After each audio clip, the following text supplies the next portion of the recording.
네, 우리 함께 나눌 말씀 다니엘 1장 1절로 21절까지 말씀입니다. 유다 왕 여호야김이 다스린 지 3년이 되는 해에 바벨론 왕 느부갓네살이 예루살렘에 이르러 성을 에워쌌더니 주께서 유다 왕 여호야김과 하나님의 전 그릇 얼마를 그의 손에 넘기심에 그가 그것을 가지고 신할 땅 자기 신들의 신전에 가져다가 그 신들의 보물창고에 두었더라. 왕이 환관장 아스브나스에게 말하여 이스라엘 자손 중에서 왕족과 귀족 몇 사람 곧 흠이 없고 용모가 아름다우며 모든 지혜를 통찰하며 지식에 통달하며 학문에 익숙하여 왕궁에 설만한 소년을 데려오게 하였고 그들에게 갈대아 사람의 학문과 언어를 가르치게 하였고 또 왕이 지정하여 그들에게 왕의 음식과 그가 마시는 포도주에서 날마다 쓸 것을 주어 3년을 기르게 하였으니 그 후에 그들은 왕 앞에 서게 될 것이더라. 그들 가운데는 유다 자손 곧 다니엘과 하나냐와 미사엘과 아사랴가 있었더니 환관장이 그들의 이름을 고쳐 다니엘은 벨드사살이라 하고 하나냐는 사드락이라 하고 미사엘은 메삭이라 하고 아사랴는 아벳느고라 하였더라. 다니엘은 뜻을 정하여 왕의 음식과 그가 마시는 포도주로 자기를 더럽히지 아니하리라 하고 자기를 더럽히지 아니하도록 환관장에게 구하니 하나님이 다니엘로 하여금 환관장에게 은혜와 긍휼을 얻게 하신지라. 환관장이 다니엘에게 이르되 내가 내 주 왕을 두려워하노라. 그가 너희 먹을 것과 너희 마실 것을 지정하셨거늘 너희의 얼굴이 초췌하여 같은 또래의 소년들만 못한 것을 그가 보게 할 것이 무엇이냐.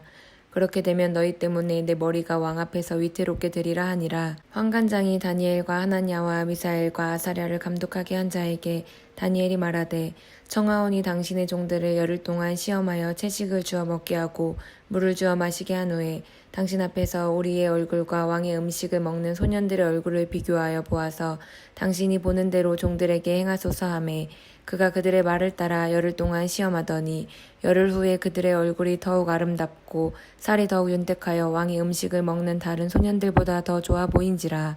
그리하여 감독하는 자가 그들에게 지정된 음식과 마실 포도주를 제하고 채식을 주니라. 하나님이 이 네 소년에게 학문을 주시고 모든 서적을 깨닫게 하시고 지혜를 주셨으니 다니엘은 또 모든 환상과 꿈을 깨달아 알더라.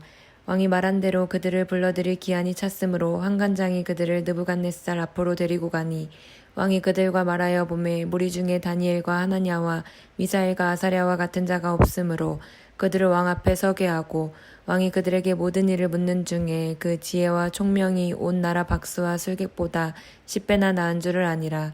다니엘은 고레스 왕 원년까지 있으니라. 아멘. 혹시 캐시워크 아시는지 모르겠어요. 우리 걷기 위한 어플리케이션이라고 하죠. 그래서 이 앱을 핸드폰에 다운받고 이 핸드폰을 품고 걷는 만큼 포인트가 저절로 쌓이죠. 그래서 그것을 그 포인트를 나중에 돈처럼 쓸 수 있는 아주 유용한 앱입니다. 그래서 아마 오늘도 저도 사실은 핸드폰을 막 이렇게 눌렀거든요. 그러니까 이게 지금 받은 분은 무슨 말인지 알겠죠. 이렇게 포인트를 막 이렇게 쌓는 건데요. 저는 이 앱을 통해서 지금까지 저기 스타벅스 커피에서 커피를 5잔 마셨어요. 그리고 이제 한 달만 더 모으면 아내와 함께 여러분 엄마의 손길이라는 햄버거 세트 2개를 더 사 먹을 수 있는 이제 포인트를 얻게 됩니다. 제가 이 앱을 홍보하는 건 아니고요. 간단히 소개드리자면 우리 하루에 최대 100원을 적립할 수 있죠. 그러니까 하루에 최대 10,000보까지 걸으면 포인트를 주는 건데 10,000보 걸으면 100원이니까 여러분 100번 걸으면 1원 맞죠? 1000번 걸으면 10원을 주는 거죠. 그러니까 저는 계산해 보니까 다음 달이 되면 아내와 함께 저 햄버거 가게에서 17,000원의 포인트를 가지고 햄버거 세트 2개를 사 먹을 수 있어요. 근데 이 17,000 포인트를 얻으려면 제가 계산해 봤더니요. 하루에 한 번도 빠지지 않고 10,000번씩 걸으면 170일을 걸어야 되는 거예요. 그러니까 날마다 10,000보씩 6개월을 걸으면 저처럼 사랑하는 사람 한 명과 함께 햄버거 세트를 먹을 수 있는 포인트가 들어오는 거예요. 그러니까 이 앱을 처음 시작하는 분들은요. 조금 걷고 뭐라 그래요? 에게 이렇게 열심히 걸었는데 50원밖에 안 들어왔네. 이렇게 걸었는데 80원밖에 안 들어왔네. 안 먹고 만다 이렇게 말하시는 분들도 간혹가다 있는데요. 꾸준히 열심히 한결같이 저처럼 걸으면 언젠가 포인트로 적립되어서 커피도 사 먹을 수 있고 햄버거도 사 먹을 수 있고 이 앞에 있는 편의점에 가서 컵라면도 사 먹을 수 있는 아주 유용한 앱이죠. 그러니까 안 하는 것보다는 다운받고 하는 게 조금 이득인 앱이에요. 혹시 모르시는 분들 다운받으면 추천이네. 제 이름을 넣어주시면 저에게 500원씩 적립이 되니까 잊지 말고 꼭 그렇게 해주시기 바랍니다. 제가 왜 오늘 이 캐시워크라는 앱으로 말씀을 시작했냐면요.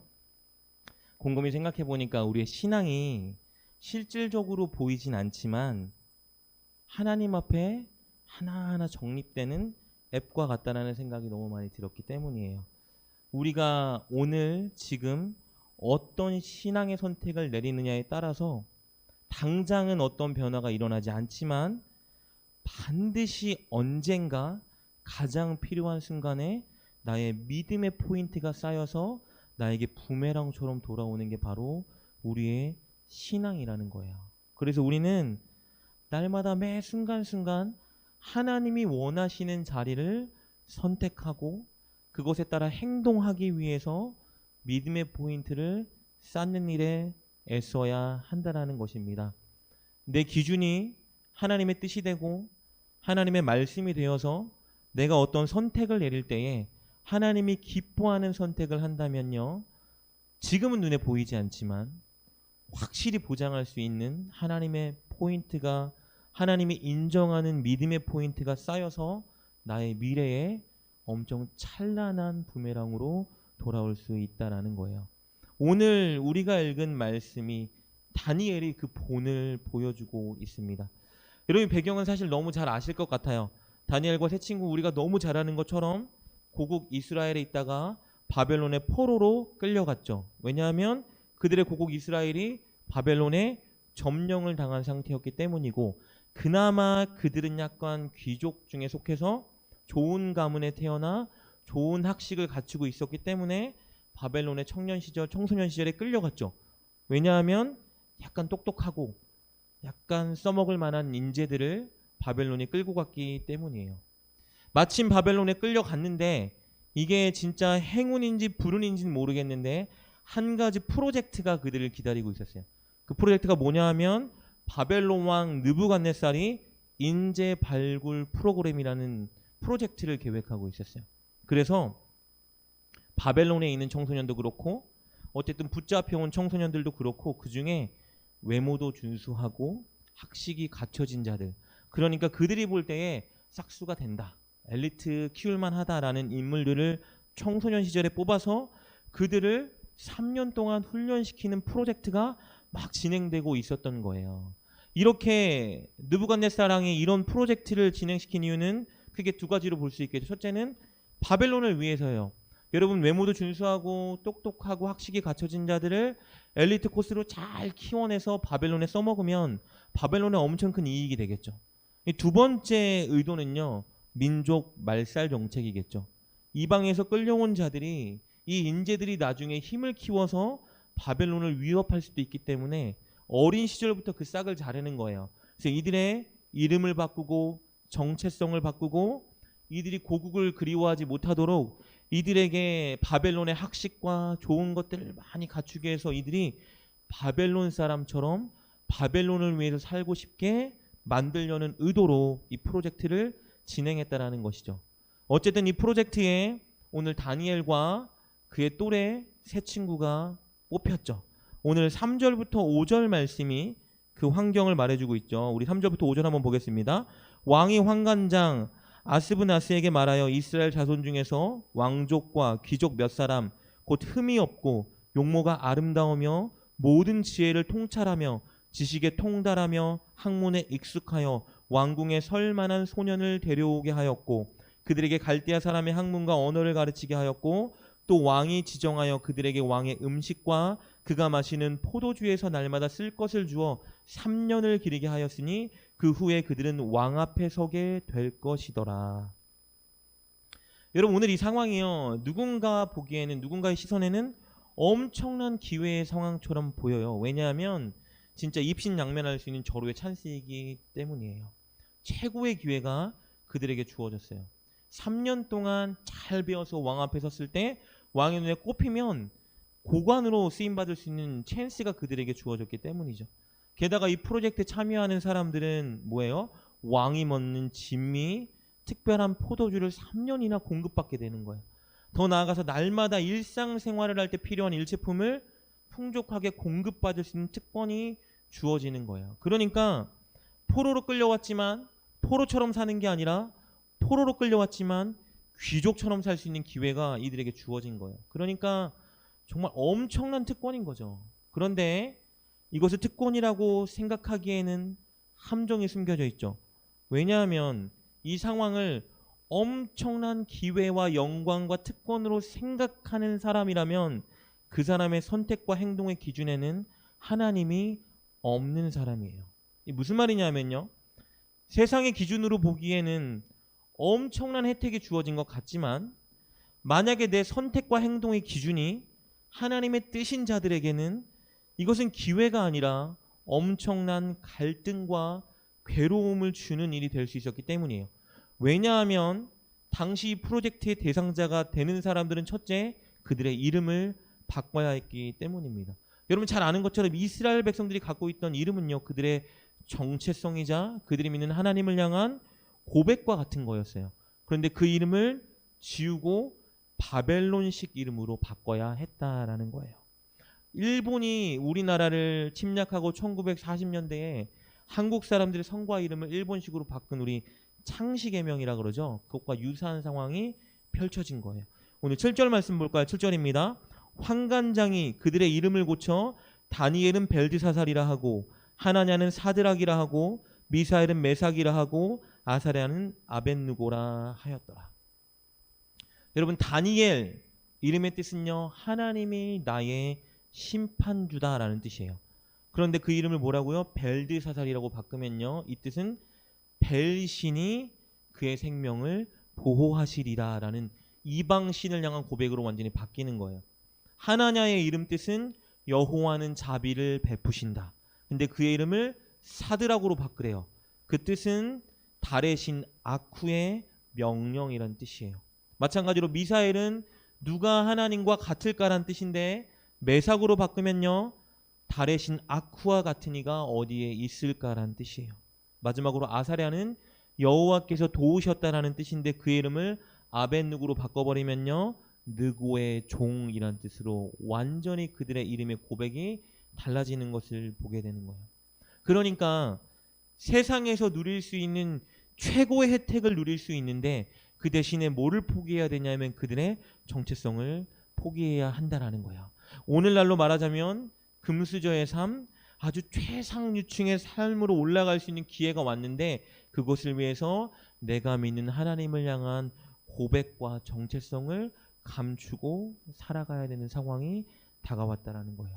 그러니 하나님의 뜻과 말씀이 내 인생의 선택의 기준이 아닌 자들에게는 엄청난 지금 기회와 찬스가 온 것인데 하나님의 뜻대로 살고 싶은 자들에게는 이게 지금 기회가 아니라 엄청 난처한 상황이 그들에게 불어닥친 거예요.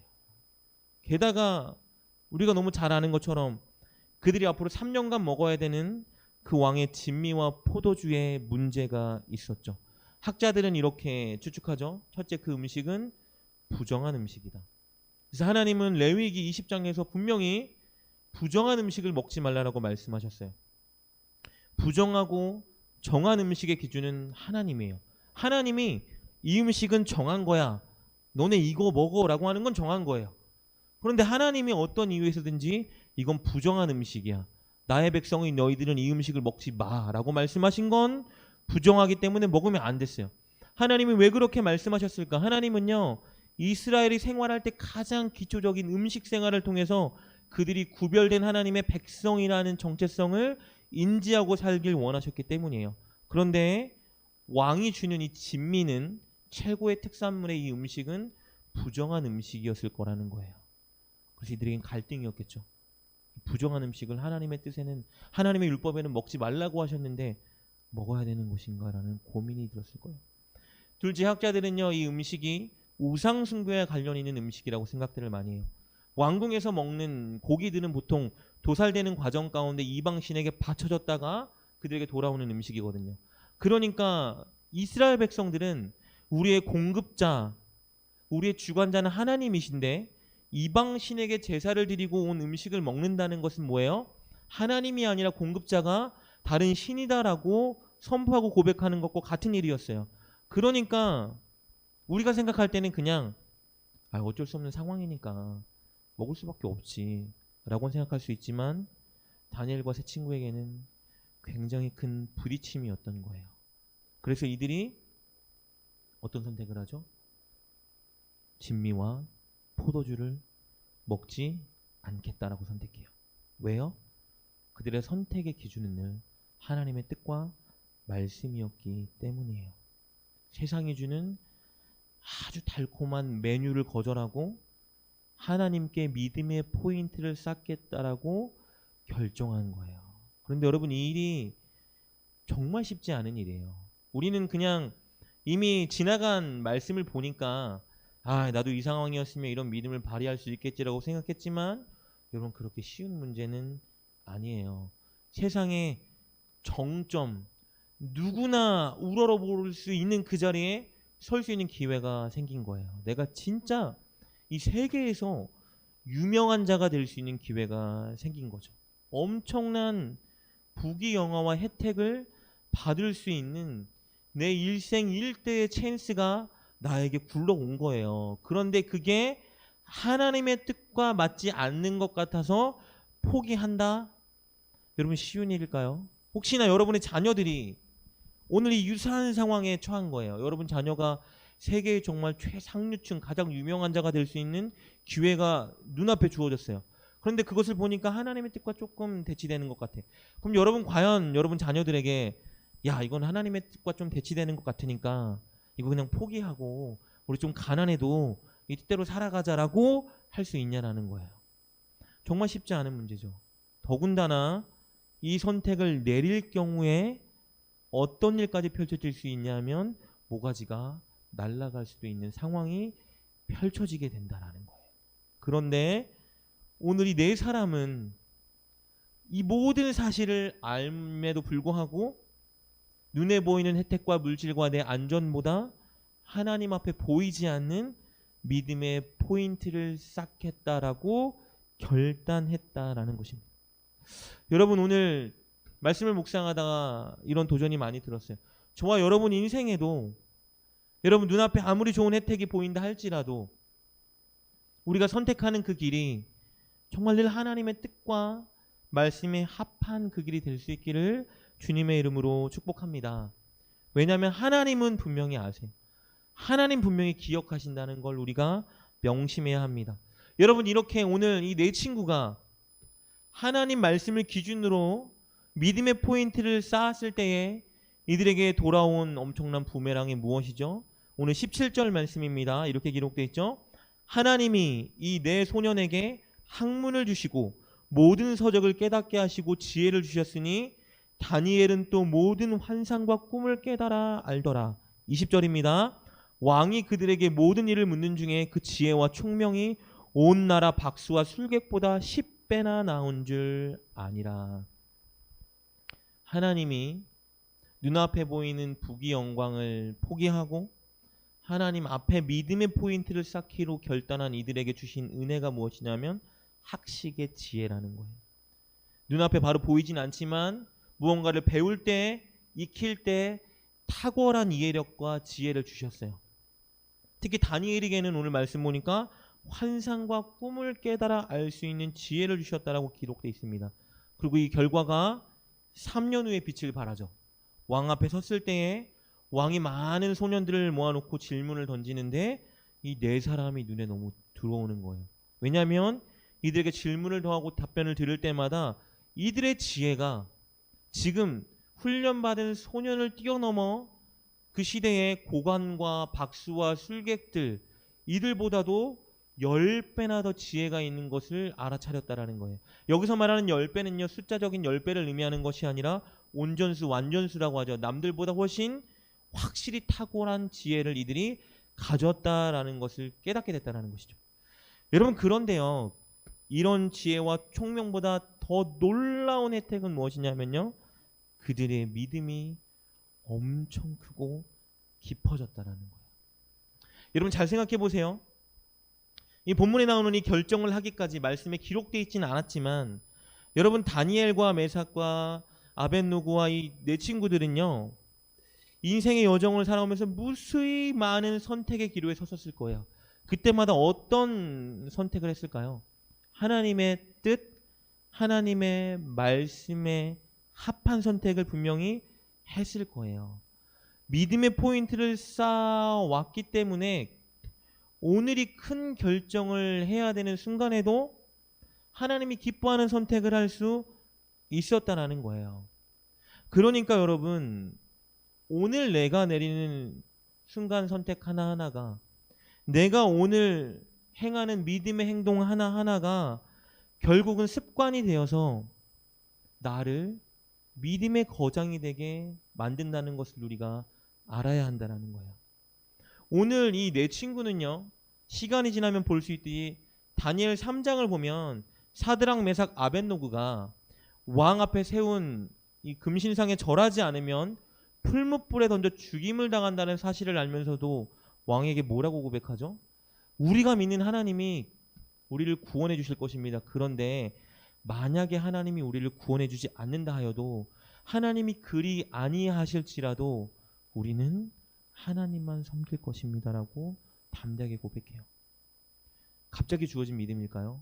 절대 그렇지 않아요.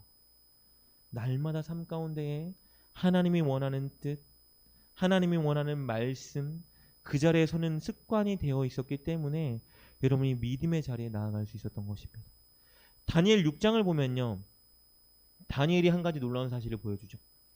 왕이 아닌 다른 신, 다른 사람에게 절하거나 기도하는 자는 사자굴에 던진다는 왕의 조서가 내려졌음을 알면서도 다니엘이 한 일이 무엇이었죠?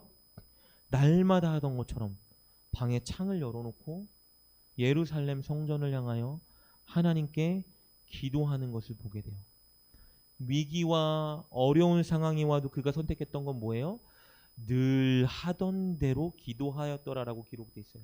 그러니까 다니엘이 보여주는 것은 뭐예요, 여러분? 늘 하던 습관대로 믿음의 선택대로 선택하는 일을 했다라는 것이. 여러분 신실한 믿음, 큰 믿음, 남에게 도전을 주는 믿음, 큰 영향력을 일으키는 믿음은요 어느 날 한 번 기도했다고 생기는 것이 아니라는 거예요. 늘 매 순간 오늘 하루하루 지금 한 순간순간 내가 하나님 앞에 내리는 선택, 믿음의 행동 하나하나가 포인트가 쌓여서 내 믿음을 그렇게 강하고 견고하고 크고 깊고 넓게 만든다라는 것을 알아야 합니다. 그래서 우리가 해야 되는 일은요 매사에 늘 하나님이 기뻐하는 그 자리, 하나님의 말씀이 요구하는 그 자리에 서는 선택을 우리가 해야 한다라는 것입니다. 그 자리에 꼭 서는 저와 여러분 될 수 있기를 주님의 이름으로 축복합니다.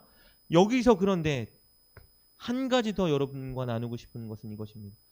여러분 지금 말씀드린 것처럼 우리가 믿는 자들에게 도전을 주고 믿음의 본이 되고 오늘 이 내 친구처럼 영향력을 일으키는 그 믿음은요 매 순간 하나님의 뜻과 말씀을 따라 믿음의 포인트를 쌓는 일이어야만 가능한 일이에요.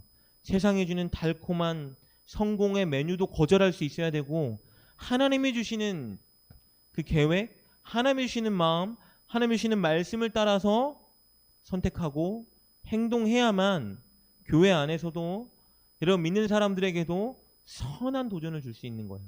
그런데 하나님을 믿지 않는 사람들을 감동시키고 그들을 하나님께 돌아오게 하는 믿음은 무엇일까?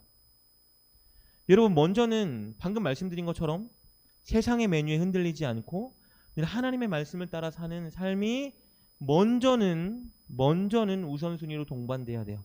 근데 중요한 것은요 그것만으로는 안 돼요. 반드시 동시에 필요한 것은요 세상을 향한 매너를 가져야 된다는 거예요. 세상이 주는 나에게 유혹하는 메뉴는 거절해야 되지만 여러분 나는 세상을 향해서 매너를 가져야 된다는 걸 분명히 명심하셔야 돼요. 우리가 오해하지 말아야 될 것은요 하나님의 뜻은 결코 하나님을 믿지 않는 사람들을 손해 입히거나 괴롭게 하거나 힘들게 하는 게 절대 아니라는 거예요. 하나님의 뜻은요, 모든 사람들에게 선한 도전이 되는 거예요. 믿지 않는 사람들이니까 그저 하나님의 말씀을 싫어한다? 여러분, 그건 우리의 오해예요. 잘못된 생각이에요. 오히려 하나님을 잘 믿는다고 말하면서 세상을 향해 매너를 갖추지 않는 그리스도인들 때문에, 세상을 향한 매너가 없는 교회 때문에 사람들이 하나님의 말씀을 싫어하는 거예요. 우리가 세상을 향한 매너를 갖추면서 하나님의 말씀대로 살아가면요, 모든 세상은 교회를 보고 감동할 수밖에 없어요. 그런데 우리가 놓치고 있는 것이 어쩌면 세상을 향한 매너일 수 있다라는 것을 우리가 명심해야 한다라는 거예요.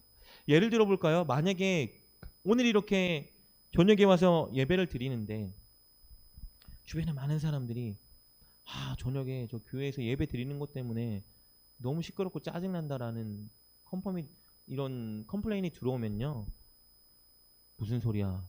세상이 우리를 핍박하는 거야.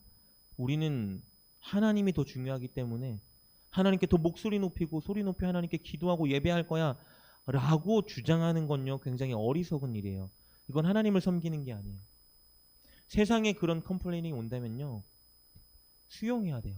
진리가 아니면. 그러면 조용히 예배드리면 되는 거예요.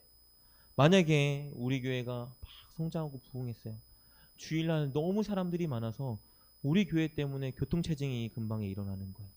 세상 사람들이 주일만 되면 저 교회 때문에 주차난, 교통이 막혀서 어떻게 너무 불편한 삶을 우리가 살게 됐어라는 컴플레인이 들어오면요, 우리 교회 교인들은 다 자기 승용차를 집에다 놔두고 불편하고 번거롭겠지만 대중교통을 이용하고 교회 와야 되는 거예요. 그런 세상을 향한 매너가 없이 단순히 하나님을 믿는다, 하나님을 섬긴다는 이유만으로 세상을 여러분 힘들게 하고 괴롭게 한다라는 것은요, 결코 하나님의 뜻이 아니라는 것을 우리가 알아야 돼요. 여러분, 이것은 오히려 우리가 살아가는 삶의 현장에서도 마찬가지예요. 하나님을 잘 믿는다, 교회를 봉사하고 섬긴다라는 이유만으로 가정과 직장 생활에 소홀하면요, 이거는 뭔가 잘못된 신앙이라는 것을 분명히 아셔야 돼요. 우리의 믿음은, 우리의 섬김과 헌신은요, 오히려 교회 밖에서 더 빛을 발해야 돼요. 우리의 매너는, 우리의 친절과 우리의 희생은요, 이 교회 안에서보다 사실은 우리의 가정과 우리의 학교와 우리의 직장과 우리의 이웃 가운데 더 빛을 발해야 되는 거예요. 이것이 하나님이 우리 가운데 요구하는 믿음이에요. 오늘 말씀에 다니엘이 왕을 감동시키고 여러분 환관장을 감동시킨 비결은요, 세상의 매뉴는 거절했지만 그들을 향한 매너를 지켰기 때문이에요. 오늘 말씀 10절 말씀입니다. 이렇게 기록되어 있죠. 환관장이 다니엘에게 이르되 내가 내 주 왕을 두려워하노라. 그가 너희 먹을 것과 너희 마실 것을 지정하셨거늘 너희의 얼굴이 초췌하여 같은 또래의 소년들만 못한 것을 그가 보게 할 것이 무엇이냐. 그렇게 되면 너희 때문에 내 머리가 왕 앞에서 위태롭게 되리라 하니라. 믿음이 있었어요. 다니엘이 공손하게 요청한 거예요. 저는 이 진미와 포도주를 먹지 않았으면 좋겠습니다. 그러자 그가 뭐라고 말해요? 무슨 말을 하는 거냐. 너가 먹지 않겠다고 거부하면 이것은 왕의 명령을 거부하는 것이기 때문에 내 목도 날아가게 된다. 다니엘이 그러나요? 아니요. 난 하나님의 뜻을 고수해야 되기 때문에 그건 당신 사정이고 난 믿음을 지키겠습니다. 이렇게 하지 않아요. 그는 그에게 손해가 갈까? 나의 믿음의 결단 때문에 그가 죽임을 당할까? 여러분 염려하고 그를 배려해요. 매너를 지키죠. 최대한 공손하게. 그리고 하나님께 지혜를 구해서 이렇게 간구합니다. 열흘만 그럼 기회를 주시옵소서라고 공손하게 말해요.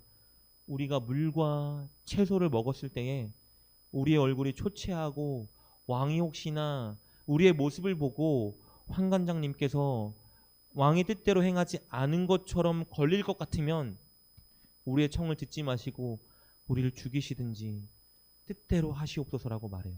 12절입니다.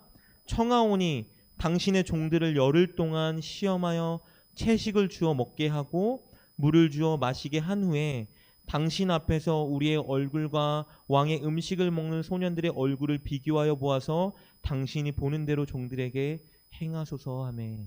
뭐라고 말해요? 청합니다. 그렇게 해보시고 당신이 보기에 좋을 대로 하셔도 좋습니다. 라고 아주 매너 있게 그를 배려하고 그에게 간청하는 것을 보게 됩니다. 여러분, 우리에게 정말 필요한 것은요, 하나님을 향한 지조예요. 변치 않는 충성. 어떠한 세상의 좋은 메뉴들이 우리에게 다가온다 할지라도 그걸 거절할 수 있는 믿음이 우리에게 필요해요. 근데 여러분, 이 믿음에는요, 반드시 동반돼야 되는 게 매너예요. 하나님께는 충실한 믿음을 가져야 되지만 사람들을 향해서는요, 우리가 매너, 친절, 배려, 섬김, 희생, 사랑을 가져야 한다라는 거예요. 지금 이 시대에 대한민국 코로나 시기 가운데에 너무 많은 욕을 먹고 있죠. 역사상 이렇게 교회의 권위가 땅바닥에 추락된 적이 없다라고 말을 많이 해요. 근데 많은 사람들이 이렇게 말하는 사람들이 있어요. 세상이 약하기 때문에 교회를 핍박한다. 세상이 약하기 때문에 진리를 모르고 교회에 대적한다. 저는 진짜 그렇게 생각하지 않아요. 왜냐하면 저를 비롯해서 우리 그리스도인들과 교회들의 모습이 너무 본이 되지 못한 모습이 많았어요. 교회에 모여서는 열심히 하는데, 기도하고 예배하고 봉사와 헌신은 열심히 하는데, 삶의 현장에 돌아가서 교회에서 하는 우리의 헌신과 배려와 수고와 친절과 매너가 세상 가운데에서는 빛을 발하지 못하는 게 사실은 우리들의 모습이었다라는 것입니다. 여러분, 성경은 늘 말해줘요. 성경은요, 뭐라고 말하냐면 세상의 빛과 소금이 되라라고 말씀하세요. 교회 안에서도 여러분 빛과 소금을 돼야 돼요. 교회 안에서는 하나님의 은혜를 받고 하나님의 능력을 받고 하나님의 위로를 받고 하나님의 말씀으로 채움을 입었다면 세상에 나아가서 빛과 소금의 역할을 감당해야 돼요. 그게 뭐라고 말씀하시죠? 예수님은 너희의 선한 행실로 그들에게 하나님의 영광을 드러내라고 말씀하고 계세요. 여러분, 우리에게는 세상을 향한 친절과 사랑과 희생과 섬김과 매너가 반드시 동반되어야만 한다라는 것이에요. 이곳과 세상은 별개의 곳이 아니에요. 이분적으로 나눠지는 곳이 아닙니다.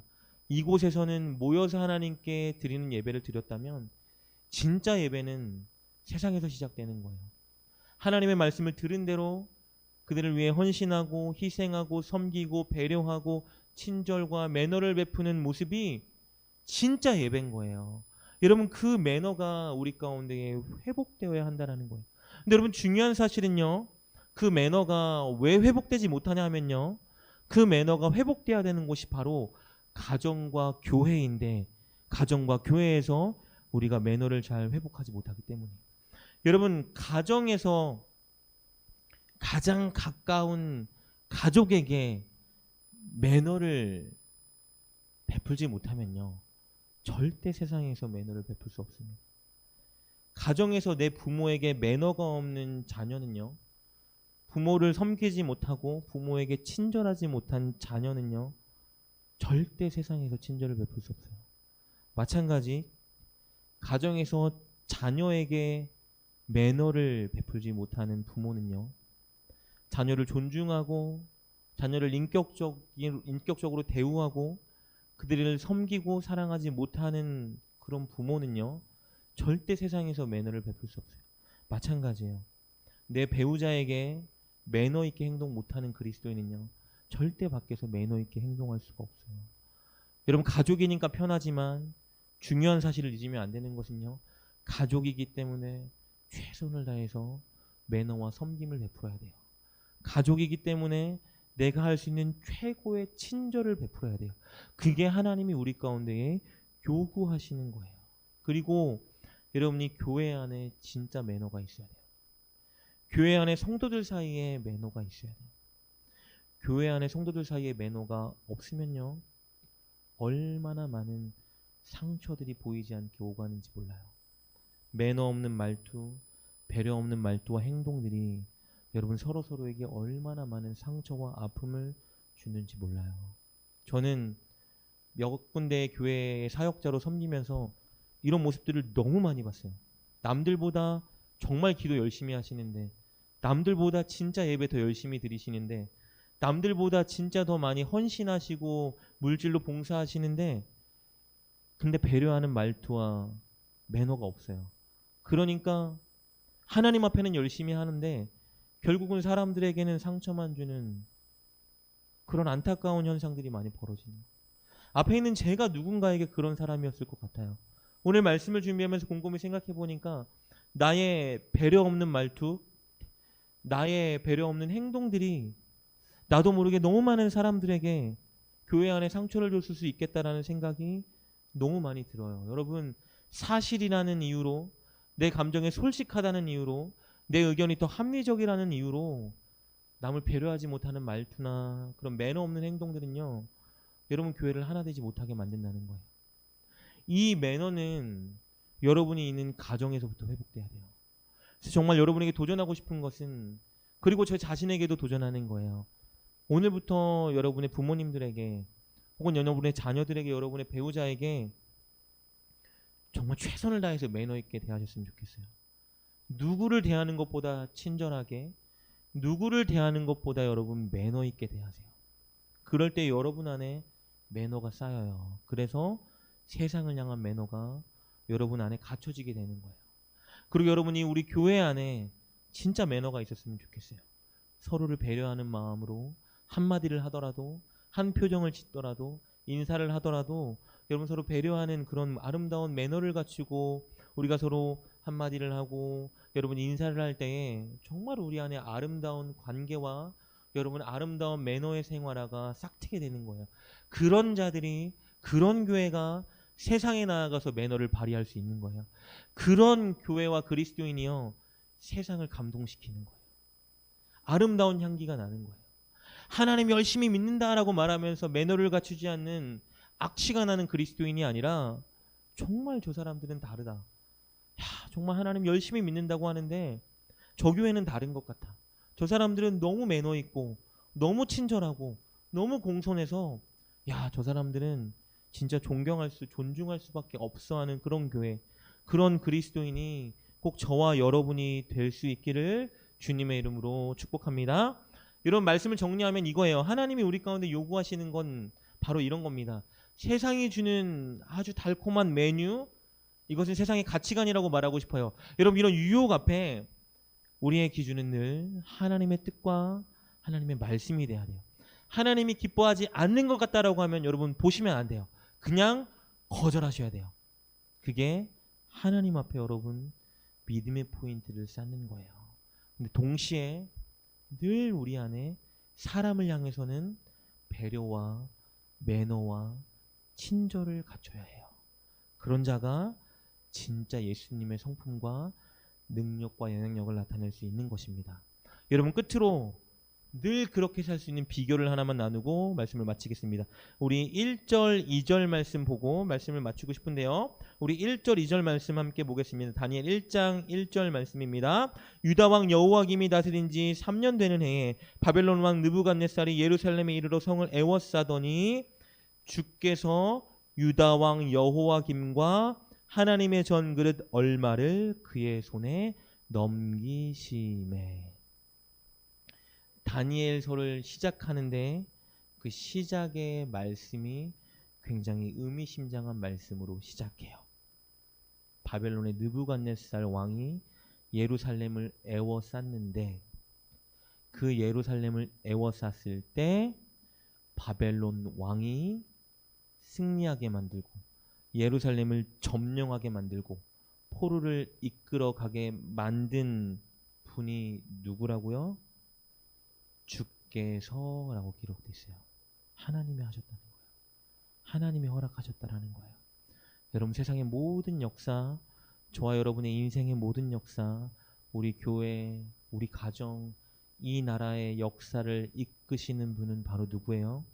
우리 하나님이시라는 거예요. 여러분, 모든 것을 다스리시는 분, 때로는 어떻게 이런 일이 발생할 수 있지? 때로는 너무 힘들고 괴로워서 이 사실이 잊혀지기도 하지만 여러분, 분명히 우리가 명심해야 되는 사실은요, 이 세계와 이 나라와 우리 교회와 여러분의 가정과 저와 여러분의 인생을 인도하고 주장하고 계신 그분은 눈에 보이진 않지만 바로 우리 하나님 여호와시라는 거예요. 여러분, 그렇기 때문에 우리가 세상의 메뉴를 거절하고 하나님의 뜻을 따를 수 있는 거예요. 하나님이 이 땅을 다스리지 않는다면, 하나님이 내 인생을 책임지지 않는다면 여러분, 세상의 메뉴를 선택해야 돼요. 잘 되는 일, 유익한 일, 내게 부귀영화를 줄 수 있는 일을 선택해야 되지만, 중요한 사실은 하나님이 모든 것을 다스리시기 때문에 하나님이 기뻐하는 그 일을 순간순간 선택해야 한다라는 것입니다. 여러분이 도전하고 싶은 것은 바로 이것입니다. 여러분, 늘 날마다 여러분 삶 가운데에 고백하고 확인하고 기도하셨으면 좋겠어요. 하나님이 나의 인생을 인도하신다. 하나님이 오늘도 내 인생을 주관하신다. 하나님이 오늘도 나의 가정과 우리 교회와 이 나라를 이끄시고 책임지신다. 이 믿음과 고백을 하시면서 날마다 선택의 순간 하나님이 원하시는 그 자리, 하나님의 말씀이 우리에게 요구하는 그 자리를 선택하고 세상을 주님께로 돌아오게 하는 저와 여러분 될 수 있기를 주님의 이름으로 축복합니다. 우리 함께 찬양 한번 하며 말씀을 생각하며 기도했으면 좋겠습니다. 우리 주님 말씀하시면 함께 찬양하시면서, 하나님, 나의 선택의 기준이 세상 사람들의 기준, 세상 사람들이 좋아하고 따르는 것이 아니라 온전히 하나님의 말씀이 되게 하여 주시옵소서. 하나님, 오늘 말씀을 들은 것처럼 이제 내가 가정에서 내 부모에게, 내 배우자에게, 내 자녀들에게, 우리 교회 안에서 늘 매너와 친절과 배려와 헌신과 사랑을 베푸는 자리에 설 수 있도록 나를 새롭게 하여 주시옵소서. 이렇게 함께 간구하고 기도하며 나아갔으면 좋겠습니다. 우리 이 시간 들은 말씀을 생각하며 믿음으로 결단하며 주의 이름을 세워 외치고 이렇게 기도하며 나아갑시다. 주여, 주여, 주여. 하나님의 시간 간절히 빌고 원합니다. 우리에게 믿음을 더하여 주시옵소서. 오늘 다니엘과 새 친구가 가졌던 그 믿음, 하나님 날마다 매 산과 순간순간마다 하나님이 원하시는 그 자리를 선택하며 믿음으로 결단할 수 있는 그 아버지의 습관이 오늘 이 시간 우리 가운데에 회복되게 하여 주시길 간절히 빌고 원합니다. 우리의 기준이 세상의 유익이 아니라, 우리의 기준이 세상의 성공이 아니라, 우리의 기준이 주의 말씀이 되게 하여 주시옵소서. 우리의 선택이 주의 말씀이 되게 하여 주시오. 하나님이 기뻐하는 대로, 하나님이 원하시는 대로 날마다 순종하며 선택하며 나아가는 우리가 되게 하여 주시길 간절히 빌고 원하며, 하나님 우리에게 용기를 더해 주시옵소서. 우리의 가족들에게, 우리의 부모와 우리의 배우자와 우리 하나님 자녀들과 우리의 가장 가까운 사람들에게 친절과 매너를 베푸는, 헌신과 사랑을 베푸는 삶을 살아갈 수 있도록 우리에게 용기와 새 힘을 더하여 주시옵소서. 오늘 이 시간 우리 교회 가운데에 진정한 사랑과 진정한 헌신과 진정한 매너가 회복되게 도와주시오. 이곳이 천국이 되게 도와주시고, 하나님 이곳에서부터 우리가 서로를 향해 아버지 배려하며 서로를 향해 매너를 갖추는 그런 훈련과 습관이 들게 하여 주시오. 우리가 있는 모든 삶의 현장에서 세상의 모든 사람들에게 하나님의 매너와 사랑을 신고하는 그런 놀라운 삶 우리가 살아갈 수 있도록 우리를 이 시간 아버지 새롭게 하여 주시고 은혜를 보여주시길 간절히 빌고 원합니다.